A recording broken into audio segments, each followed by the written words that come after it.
क्या भारतीय जनता पार्टी में कोई बहुत बड़ा बदलाव होने जा रहा है? क्या कार्यकारी अध्यक्ष नितिन नवीन कुछ बड़े फैसले ले सकते हैं?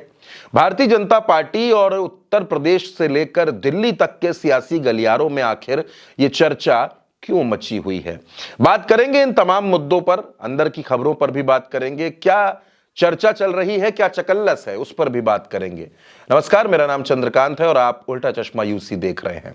दोस्तों, भारतीय जनता पार्टी ने हर किसी को चौंकाते हुए महज 45 साल के नितिन नवीन, जो 5वीं बार बिहार में विधायक बने हैं, नीतीश कुमार की सरकार में मंत्री भी थे, उनको भारतीय जनता पार्टी का कार्यकारी अध्यक्ष बना दिया।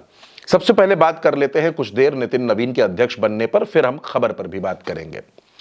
नितिन नवीन अध्यक्ष बनेंगे, इस बारे में जानकारी सिर्फ 3 लोगों को थी।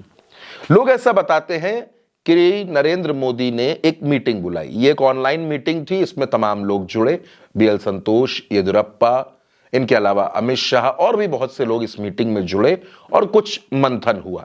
लेकिन तब तक ये किसी को नहीं पता था कि नितिन नवीन के नाम पर मुहर लग सकती है। नितिन नवीन को लेकर जो ऐलान हुआ वो आप जानते हैं कि पार्टी के जो राष्ट्रीय महासचिव हैं अरुण सिंह, वो लखनऊ में थे, उनके फोन की घंटी बजी और उनसे अमित शाह ने ये कहा कि नितिन नवीन के नाम का लेटर जारी कर दीजिए, वो पार्टी के कार्यकारी अध्यक्ष बनेंगे। अब नितिन नवीन कार्यकारी अध्यक्ष बन चुके हैं। हालांकि अभी वो उस तरह से फैसले नहीं ले सकते हैं क्योंकि जेपी नड्डा अध्यक्ष हैं, लेकिन धीरे धीरे नितिन नवीन भारतीय जनता पार्टी में फैसले लेने लगेंगे और माना यह जा रहा है कि जनवरी में वो राष्ट्रीय अध्यक्ष भी बन सकते हैं। जेपी नड्डा भी इसी तरीके से राष्ट्रीय अध्यक्ष बने थे, पहले उनको कार्यकारी अध्यक्ष बनाया गया था। लेकिन अब चर्चा और बात इससे आगे की है। बात दरअसल यह है, कहा यह जा रहा है कि खरमास खत्म होने के बाद यानी 15 जनवरी 2026 के बाद भारतीय जनता पार्टी के केंद्रीय नेतृत्व और नरेंद्र मोदी की सरकार में कुछ अहम बदलाव किए जा सकते हैं। मसलन नरेंद्र मोदी की सरकार में कुछ चेहरे ऐसे हैं जो 2014 से लगातार सरकार में मंत्री बने हुए हैं। उन लोगों की छुट्टी हो सकती है और उनकी जगह कुछ नए सांसदों को मौका दिया जा सकता है।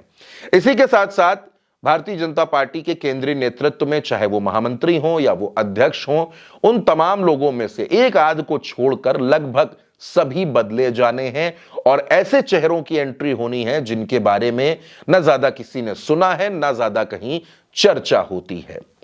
राष्ट्रीय अध्यक्ष के ऐलान के साथ साथ उससे ठीक पहले भारतीय जनता पार्टी ने उत्तर प्रदेश में प्रदेश अध्यक्ष का ऐलान किया। तमाम नाम जो चर्चाओं में थे, जो रेस में थे, उन नामों को दरकिनार करके 7 बार के सांसद पंकज चौधरी को प्रदेश अध्यक्ष बनाया गया। पंकज चौधरी कुर्मी समाज से आते हैं, 7 बार के सांसद हैं, उनको कमान सौंपी गई है।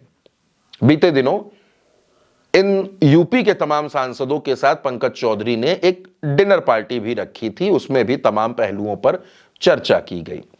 पंकज चौधरी को भी उत्तर प्रदेश में अपनी नई टीम बनानी है और यह कहा जा रहा है कि जनवरी के लास्ट या फरवरी के शुरुआती हफ्तों में उत्तर प्रदेश में भी संगठन और सरकार दोनों जगह कई अहम बदलाव किए जा सकते हैं। राजनाथ सिंह के दोनों बेटों को लेकर भी चर्चा है कि पंकज सिंह उत्तर प्रदेश की सरकार में मंत्री बनाए जा सकते हैं या फिर नीरज सिंह का प्रमोशन किया जा सकता है। इसके अलावा भी तमाम मंत्रियों के नामों की फहरिस्त है और एक चर्चा जो लगातार उत्तर प्रदेश के गलियारों में चल रही है वो ये कि उत्तर प्रदेश में अब कोई तीसरा डिप्टी सीएम भी हो सकता है, यानी यूपी में 3 डिप्टी सीएम वाली पॉलिसी शुरू हो सकती है। इन तमाम चर्चाओं, इन तमाम खबरों के बीच में एक चर्चा जो सबसे ज्यादा तेज है वो ये कि भारतीय जनता पार्टी बहुत से नेताओं को मार्गदर्शक मंडल में भेजने की तैयारी कर रही है, यानी उनको अब सक्रिय राजनीति से थोड़ा अलग रखा जाएगा। वो मार्गदर्शक मंडल में रहकर भारतीय जनता पार्टी के लिए काम करेंगे।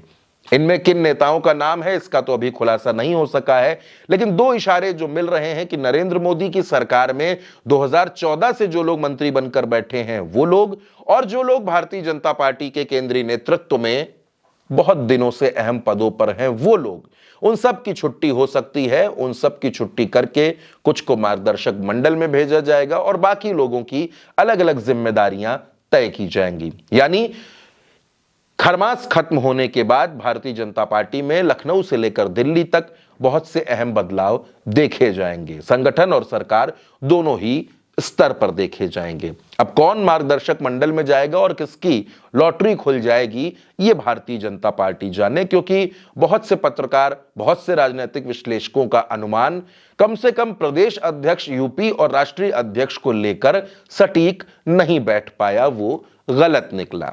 अब आने वाला वक्त ये बताएगा कि भारतीय जनता पार्टी क्या कुछ बदलाव करने जा रही है, क्योंकि उसकी नजर बंगाल चुनाव के साथ साथ उत्तर प्रदेश के चुनाव पर भी है।